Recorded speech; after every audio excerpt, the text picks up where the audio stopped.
You're listening to CoBB, Conversations on the Business of Brands, with Sudeep Chawla and Sharavana Raghavan.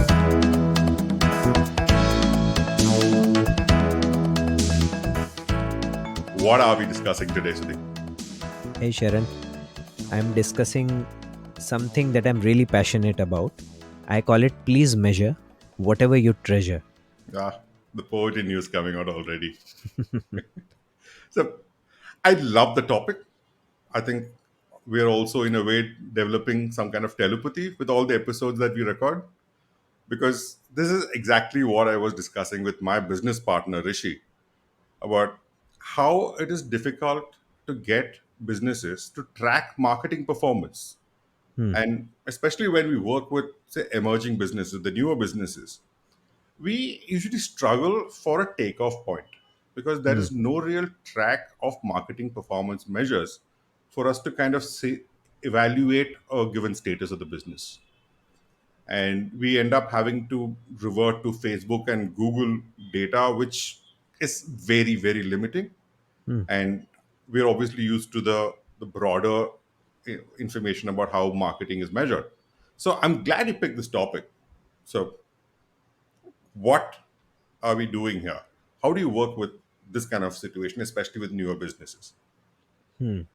What I've observed with entrepreneurs and startup founders is that they operate with one of the two mindsets. The first are the ones who would like to measure everything that they do right there and then, and hence they tend to uh, turn towards lot more performance marketing campaigns which can give them measure in terms of sales.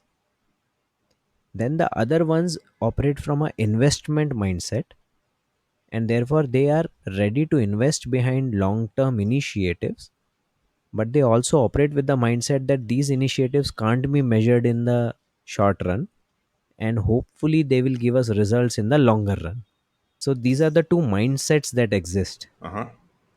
And when I talk about measurement, and when I say please measure whatever you treasure, I'm talking to startup founders with both the mindsets. So the ones who are looking to measure via performance here and now are the ones who possibly need to think that just because they cannot measure some long term activities, Mm-hmm.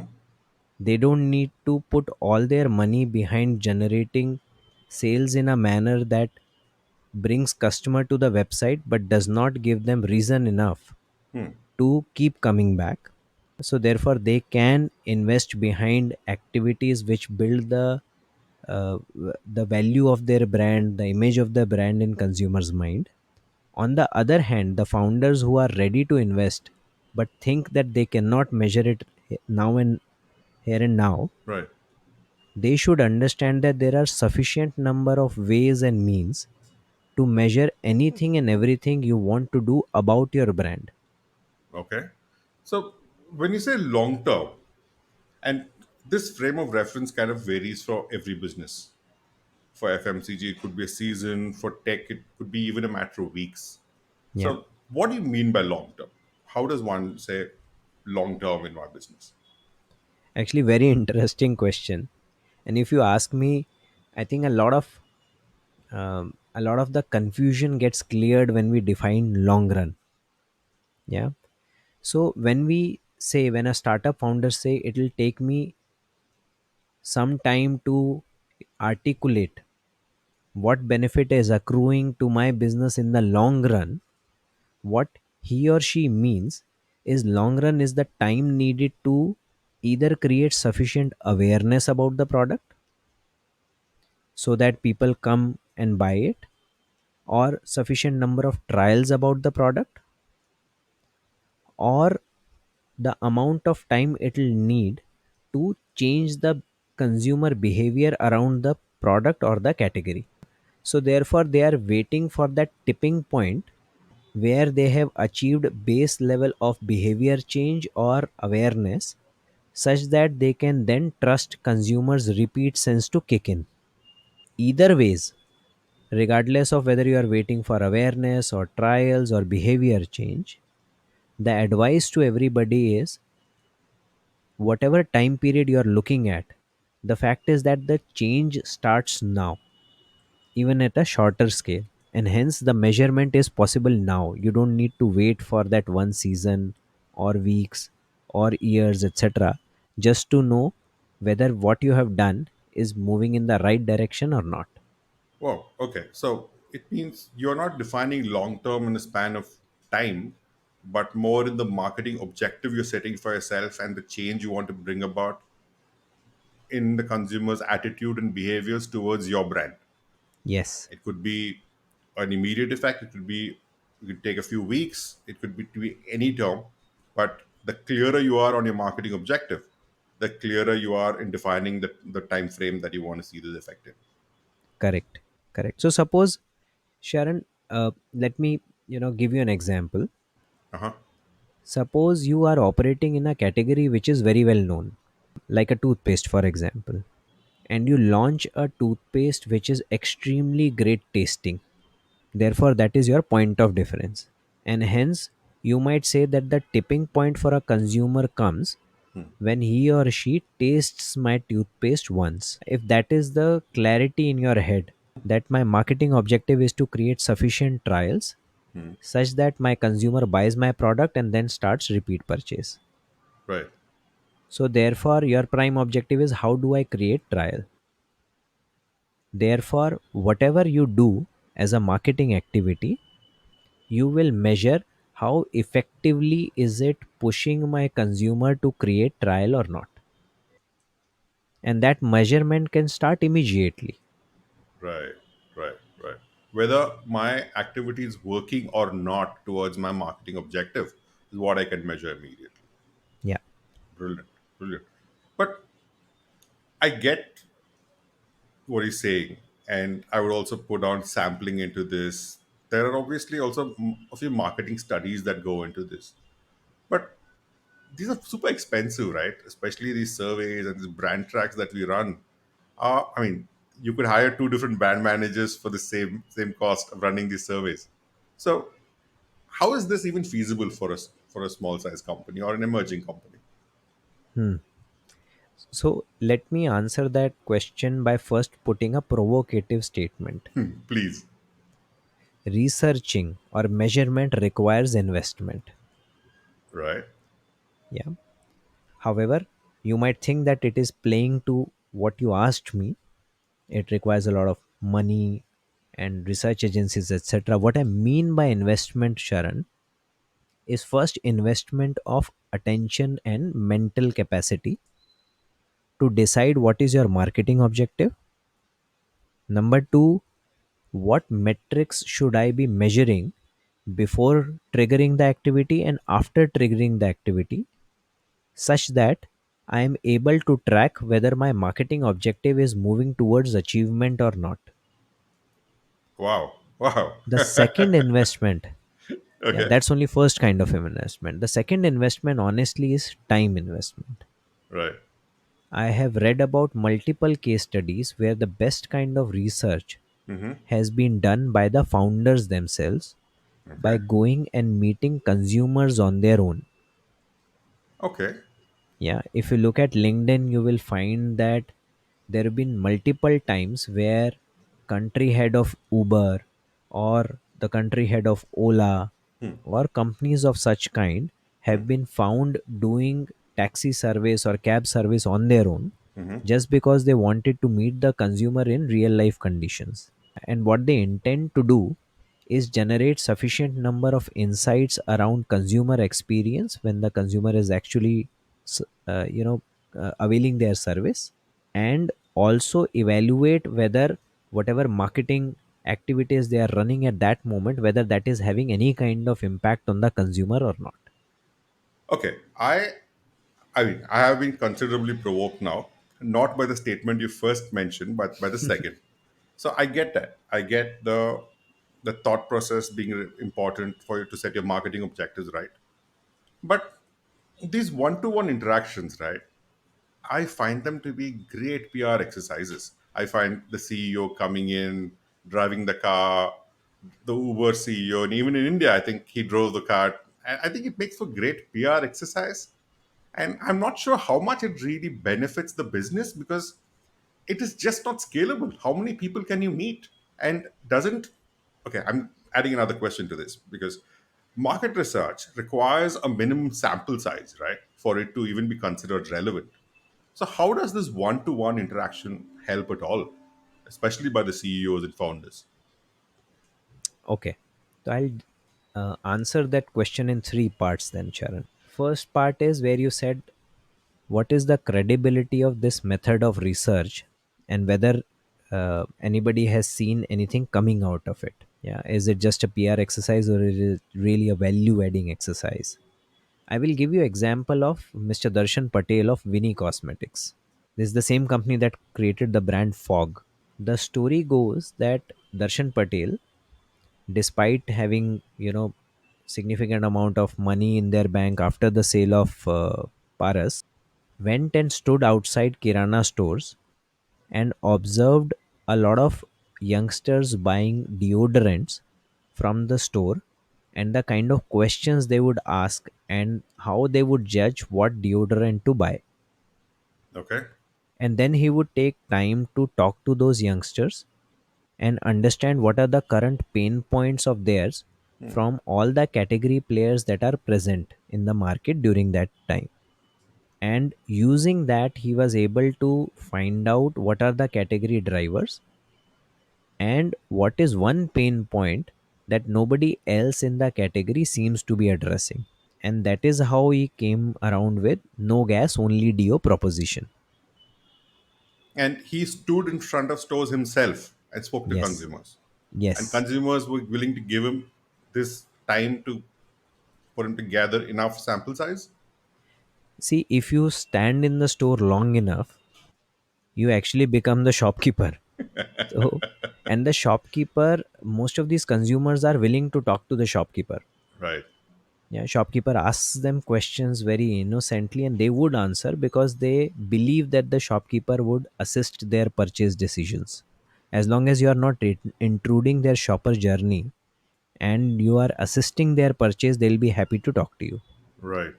So that's the first part of the answer, which is about credibility of research of this kind.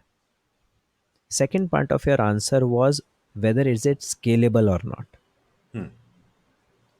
To that, Sharan, I would say that you frankly are not solving for scale. When we are talking to startup founders or entrepreneurs, what they need is some method which will create sufficient conviction in their minds and the minds of their marketing teams that what they are doing is the right step and is moving in the right direction, and that they are not investing behind activities which are probably going to prove useless in the long run. So therefore, what they need is, suppose there are five people in the marketing team, if each one of them goes and meets five or six consumers on their own, you have met 25, 30 consumers amongst the whole marketing team. That is good enough as a sample set to create conviction in everybody's head and possibly give them an indication whether what they are doing is right or not. Well, actually, makes sense. It's fair enough because I think I am approaching it more from habit in the sense of having to make a case for the seniors and the top management within the system. And Yeah, when you say founders are leading it themselves by yeah, one on one interaction, I mean, there's nobody above them after that.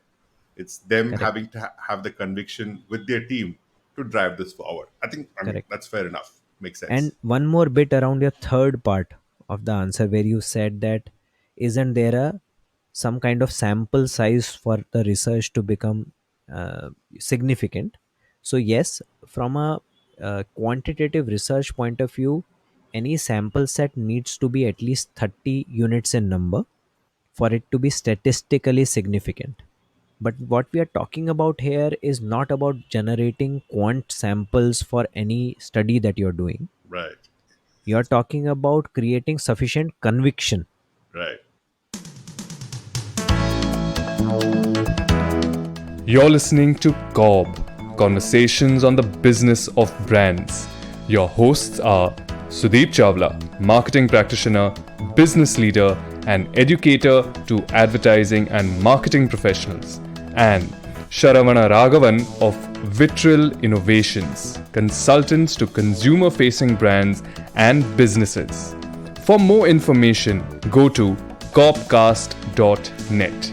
If you find this podcast helpful, please help us by telling your friends and rating us.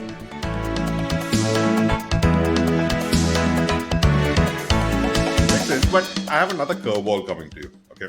Okay. Now, one-to-one interactions is great, but at the end of the day, Darshan Bhai is a veteran. He's built like multiple brands even before starting Vinny. So he knows the nuances. He knows how the market works. So doesn't it kind of, what do you say? It's very biased towards his expertise. How would a small business or a small business owner, an entrepreneur, be able to do something like what he did? That's a fair question, actually, Sharan. And I think a lot of our listeners would also possibly want to ask the same question. Let me answer by trying take an example. Suppose you are selling a Nutri bar. Okay. Yeah, a bar that is nutritious, a granola bar of sorts. Yeah. So therefore, let's set up your marketing objective, your target segment, etc. So now, from a chocolate eater's point of view, suppose you segmented the market into two parts. So there are heavy chocolate eaters. Now these are the guys who are eating chocolates many times a week. So either you are talking to them and you are saying, okay, you eat chocolates quite a few times. Why don't you substitute one or two of those occasions with my Nutri bars? Or you're talking to actually healthy eaters, and healthy eaters are guys who are possibly not eating chocolate or eating very very infrequently. You're asking them to substitute one of their tasteless healthy eat occasions with a tasty option, that is a Nutri bar that you are offering. Yeah, so let's say you're talking to one of these two segments. Let's also assume, like many of our listeners would be, you are a D2C founder and you are selling this Nutri bar from your own website. Yeah, so therefore, you when you started this business, you announced it, you got some traffic on your website. So therefore, you have some base data as to what is the bounce rate of your homepage or your lead generation page, what is your add to cart ratio, what is your abandonment ratio, etc. Those you already know. So therefore, you have a good idea that when you will drive any kind of traffic towards your website, what is the kind of purchase that you will get. So one of the choices that you have, Sharan, is that you drive traffic and then you let all of this follow, which is have a certain amount of bounce rate, have a certain amount of add to cart ratio, have a certain amount of cart abandonment ratio. Right. The second is every time you drive a campaign, you drive it in a manner such that the consumer stickiness of your brand goes up, and therefore your add to cart ratio goes up, cart abandonment ratio goes down, yeah, while your website traffic is increasing. And that is how over a period of time you're creating a healthier funnel for your brand. Right. Right. And this is where the brand salience bit comes in as well, right? Correct. So salience or any kind of brand building that you've done in consumers mind, now to do that, whatever you do will drive awareness. So any kind of awareness, whether you give 2 rupees off, 5 rupees off, or you do some kind of branded campaign, you brand your chocolate saying the best tasting Nutri bar out there, or taste that does not compromise on nutrition, or the other way around, nutrition that does not compromise on taste.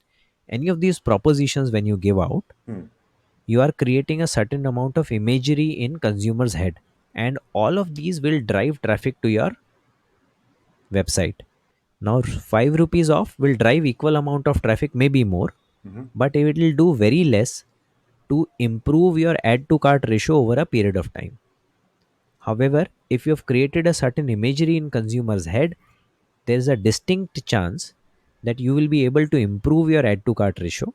And if the consumer finds your product living up to the expectation you created in their mind when you did your marketing campaign, you will find that your repeat ratio will become even better. Right. Right. Right. Right. This is Right. where measurement comes in, Sharan. So when you suppose you want to run a certain campaign where you want to create an imagery in consumer's head, Hmm. what you can do is while you're running that campaign, before you even put it on air, you print it as a concept on a sheet of paper, go to few of your consumers who possibly could be your consumers, show it to them, ask them what do they make out of it. Does it create a positive enough imagery in their head such that their add to cart behavior will get prompted or not? Frankly, with every consumer, it will take you only 10-15 minutes, but you will spend about an hour or 2 hour preparing that concept before you go. So I spoke about investment of time, Right. and before that I said investment of mental capacity. Correct. So investment of mental capacity into creating that concept, investment of time of meeting certain number of consumers and making sure that you're meeting the right consumers who can give you the feedback whether your intended effect is getting created because of what you've said in that concept or not. Right. So you first said the founders can actually replace something like the brand track or a certain campaign measure. Now you're actually going after the FGDs for concepts also. Our market research friends are going to be very upset because Yeah. they make a lot of money doing these concept studies. But I think what he's saying also makes sense, right? It's So I'll tell you what, Sharan, in the last 5 years, I have worked in segments where you're talking to people like contractors. Now, typically, many of these guys are not very amenable to traditional ways of doing research. And that has helped me strengthen this conviction hmm. that even if you don't rely on traditional research techniques, research agencies, etc., but you are able to choose the right set of people to talk to. And if you go to them with the right set of stimulus, you will be able to get excellent responses out of them, which will guide your conviction and will make sure that you are making the right decisions. I think that's very simple yet very, very clear articulation from your end. I think this is awesome that you even picked the source of business. When you say you're going after a chocolate consumer or a tasteless Nutribar, kind of makes your marketing objective so clear that actually gives you a very pointed direction for your measure of the metric. Now, that's all said, but both of us have been brand managers in the past, right? So we know how sorry lives these brand managers lead. Now, why would you load them with so much more work? They not just have to write the concept, but carry around the concept from store to store, talking to consumers. How are they ever going to have the time to do this? Hmm. So, Sharon, let me remind you, I never said the word brand manager, you did. Fair I have enough. only been mentioning startup founders and entrepreneurs because I think that is where the responsibility lies. It is the senior leadership team, the founders, who have to showcase this kind of consumer obsession by making sure that they meet the consumers and test out the efficacy of anything that they are going to trigger. Because in the kind of setups that we are talking to, you don't have the luxury of a brand manager strengthening their conviction, then talking to his or her senior, and then convincing the founder and the rest of the team to invest behind the initiative. The consumer obsession, the consumer clarity has to be driven by the leadership team, and hence that is the kind of culture you want each startup founder to create in their organization. Because if they are not obsessed about the consumer, then I'm not sure how they are really creating meaning. Fair enough. I think I get the point. This might not be the most pristine way, but when you're that passionate and driven to build a brand for your consumers, you've got to find workarounds. And I think all that you mentioned are pretty clear a way forward because that's pretty much serves the purpose, even in the long run. Yes, they do. Yes, they do. I have 100% conviction behind it. Awesome. Awesome. So I'm just going to pick your brain on one more topic here to say Yep. I get the conversation about the qual and the qual part of this analysis. What if we could discuss about the same for quant? How relevant is quant for a startup? A quantitative research in the startup world. I would possibly say that it starts becoming relevant once you have a sizable number of consumers buying and sampling your product. At the very early stage, I don't think it makes sense at all. At that time, you are actually creating surrogates and you're doing estimations for market as well as addressable market, etc., the TAM estimates. And at that point in time, when you're choosing your consumer proposition, what to say, so you're going after a broad segment of market with your chosen growth behavior. It is only after you've reached a certain stage and you have sizable choices to make, where you want to say, okay, should I go after this or should I go after that, and you want to really size up what is the kind of ROI you will get behind both. That is where your quant research, etc., starts coming in. Honestly, if you ask me, if you are very clear about your brand objectives and you also clear about what growth behavior you are chasing to reach those brand objective, then you might have 3 or 4 ways of triggering that growth behavior. In today's day and age, with most of the brands that we are talking about which are digital first brands, there are very very inexpensive ways of testing those 3 or 4 propositions, 3 or 4 marketing methods online, by just putting out the concept and seeing what is the kind of click through rate that you're getting. That gives you your first cut quant feedback. And then if you want to further refine your articulation, you pick up the one that wins in the highest CTR, and then go to the consumer and talk to them qualitatively. Makes sense. Makes sense. I think I get the point, right? So until your business is of a considerable size, you don't necessarily need that depth of a quant exercise, because the quant anyway tells you only what. It never helps you answer the why. And you Yes. might as well go directly to the consumer to figure out the why of it. Awesome, awesome. I think that's brilliant, Sudeep. I think this is where your forte of simplifying complex things comes to the fore. And I think while I understand every bit you said, the articulation of it gives me so much clarity. So I'm just going to sum up what we've discussed here today. Okay. Sure. If you want to impact a certain consumer behavior with your brand or attitude towards your brand, and that becomes your frame of reference for time, and that sets your marketing objective, and that would influence how you measure the certain activity that you're doing to change this consumer behavior. And it's not just about being able to measure it, but you must measure it, because if you want to replicate the success or even avoid the failures, you need to measure everything that is important in your brand's journey. And not all these brand metrics have to be elaborate exercises or expensive ones. Even one-to-one interactions, like you demonstrated, works very well to get directional idea or directional feedback about where your brand is going, and that's good enough for you to take action.